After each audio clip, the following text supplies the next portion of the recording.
الناس في امريكا هنا عامله فلوس زي الرز، زي الرز. طبعا انت هتيجي هتعمل فلوس زي الرز برضو زيهم بالظبط. بس العاب اهي، العاب مرميه والله، دي حاجه جميله قوي. انت عارف بمناسبه الحاجات اللي بتترمي في الشارع دي، ما اعرفش اذا كنتوا عارفين ولا لا، بس في حاجات هنا كتير جدا بتترمي في الشارع كويسه جدا. طباعات مثلا، موبايلات، لابتوبات مرميه، العاب، حاجات كتير جدا بتبقى مرميه في الشارع، اي حد ممكن ياخدها. كراسي بقى، اي حاجه. اقسم بالله انا فاكر اول ما جيت البلد هنا، يعني عايز اقول لك جهزت الشقه اللي انا كنت قاعد فيها كلها حاجات كده من الشارع. والله، مكتب، كراسي، سجاد، ايه تاني، طباعه، كنبه، سراير. ظبطت الدنيا كلها. وبعد كده اكتشفت طبعا في حاجات كتيره جدا بتبقى ما ينفعش ان انت تستخدمها، عشان لا قدر الله ما يجيلكش حشرات في البيت او الكلام ده كله. بس في حاجات بتنفع، يعني زي اللعبه دي مثلا، زي كراسي. في حاجات ممكن تلاقيها كويسه جدا والله العظيم، بتبقى كويسه، بتبقى جديده بجد، بتبقى جديده. فيعني بتكلم معاكم في الموضوع ده احسن بطريقه ألذ شويه، واحنا قاعدين كده بنتكلم باذن الله في هدوء. بس الموضوع ده موجود، لا حاجات كتير في الشارع. المهم يعني نرجع لموضوعنا بتاع الفلوس. خليك فاكر وفاهم ان امريكا مش شوال بتعبي في فلوس، لا، هي امريكا بتتعب قوي قوي قوي، فبتعمل فلوس كتير قوي قوي. فاهم حاجه؟ بس فاللي بيقول لك بقى انت قاعد بتعبي في شواله فلوس وبتاع، قول له لا، قول له لا يا حبيبي، قول له لا، انا بخس وبتعب وبتضايق وبزعل وفي مجهود جبار بيتعمل عشان الاقي الفلوس دي.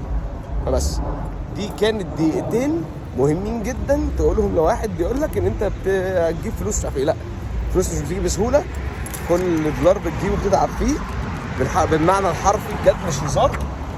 فلازم تبقى عامل حسابك على حاجه زي كده. الموضوع مش موضوع فلوس وبس، لا والله في مجهود بيتعمل، وفي حاجات كتير جدا عمرك ما هتاخد بالك منها الا لما تتغرب وتفهم. لكن طول ما انت بتتفرج من بعيد كده، انت مش شايف الناس اللي في الغربه بتعاني من ايه، فانت مش هتاخد الفول ايمج عن الموضوع او الصوره الكامله عن الموضوع. الموضوع كبير ومحتاج ان انت عشان تفهمه ان انت تسافر وتتغرب.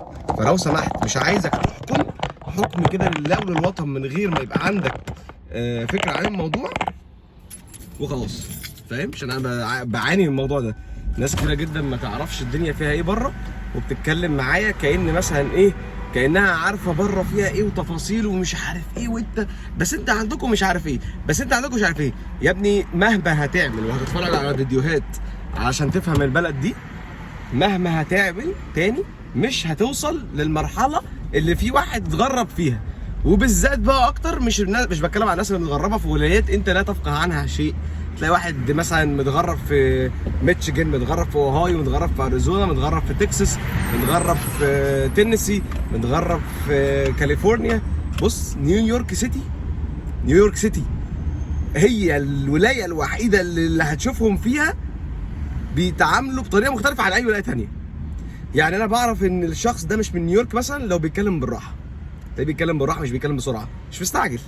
تلاقيه هاي يهزر شويه كده يقول لك هاي، يتكلم معاك بالراحه، انت بتبقى عايز كل حاجه بسرعه. وحاجات كتير قوي بقى، حاجات كتير جدا. هتلاقي حتى الفكر نفسه مختلف، فكر الناس اللي بتبقى من نيويورك مختلف جدا تماما عن الناس اللي بتبقى الفكر بتاعها من اي ولايه ثانيه.